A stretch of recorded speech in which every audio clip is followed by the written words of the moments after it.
Après avoir gagné leur respect mutuel dans la cour, les deux anciens rivaux décident d'unir leurs forces et de former un groupe.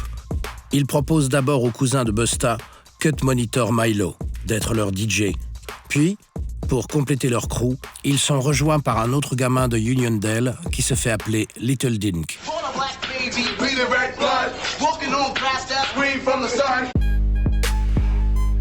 Brown's like, yo, I want to put this group together. Come meet Buster. We met on the corner of the spot. I thought Dinko energy was incredibly cool.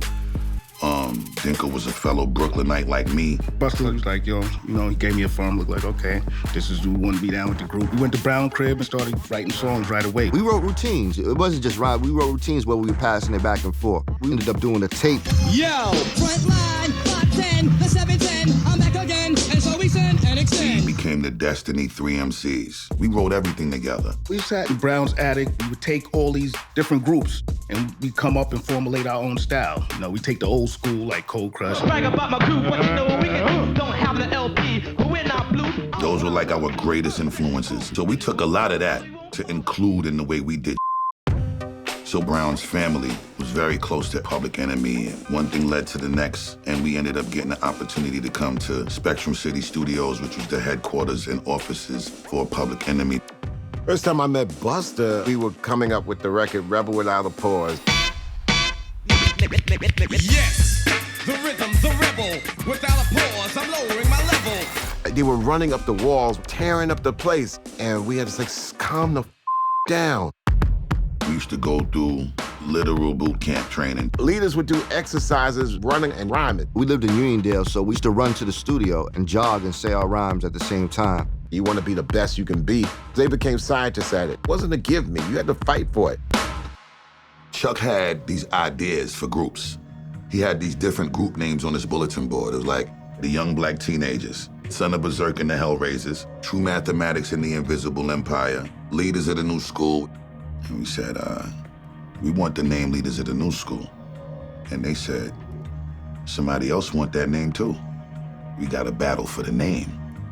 They told us, go home and write a song called The Old School. That was heartbreaking. I didn't like it. I didn't like the idea. How the you gonna diss your past? That's what we had to do to get on. No, we didn't like that. But we battled on the steps. I rhymed, and then another member of their group rhymed, and then Bus rhymed.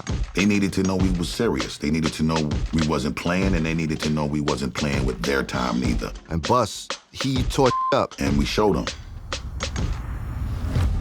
You see who ended up with the name.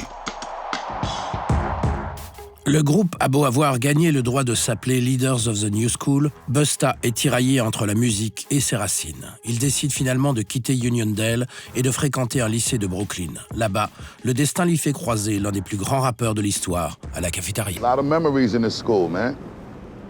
Straight down this corridor, like when you go in this door, and you go straight down, towards the right is where the lunchroom is. And that's where me and Jay-Z had our little speed rap battle. At 15, I moved back to Brooklyn. I'm in Westinghouse, meet Biggie and Jay-Z in school. I don't know how the situation led to me and Jay-Z battling in school. I just know, like, word got to him that I spit, word got to me. You know, I'm raised from battling. And you don't back down from no battle. It's almost like a blasphemous act if you're walking around saying that you rhyme or you an MC. We go in the lunchroom. You have to think about being a high school student and witnessing that. That's your lunchroom entertainment. Busta Rhymes versus Jay-Z. You were able to see the future in that. Me and Busta Rhymes actually had a rap battle in the lunchroom. Who won that rap battle? I